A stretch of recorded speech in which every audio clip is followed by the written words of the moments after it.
தனியாக வாழ்கிற பயணத்தில் டே 3. இன்றைக்கி சண்டேனால காலையிலே ஜிம்முக்கு போயிட்டேன். இன்றைக்கி ஜிம்மில் ஒர்க் அவுட் பண்ணிகிட்டு இருக்கும்போது ஒரு சத்தம் கேட்டுச்சு. சி ஜோசப் விஜய் எனும் நான் அப்படின்னு ஒரு சத்தங்க.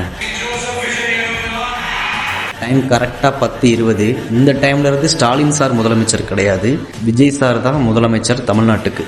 ஸோ நம்ம ஏற்றுக்கிட்டாலும் ஏற்றுக்கலைனாலும், நம்ம எந்த கட்சியாக இருந்தாலும், எவ்வளோ விமர்சனங்கள் வச்சாலும் இவரை அப்ரிஷியேட் பண்ணி தான் ஆகணும். ஏன்னா மக்களால் தேர்ந்தெடுக்கப்பட்ட தலைவர், இதை நம்ம ஏற்றுக்கிட்டு தான் ஆகணும்.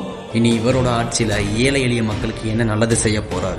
ஊருக்கு திறந்திருக்கிற சாராய கடனால் இந்த இளைஞர்கள் அடிமையாகி சீரழிஞ்சிட்டு வந்துட்டு இருக்காங்க. இதிலிருந்து எப்படி மீட்க போகிறாரு? கல்வி தரத்தை எப்படி உயர்த்த போகிறாரு? ஆகச்சிறந்த மருத்துவம் எப்படி கொடுக்க போகிறாரு?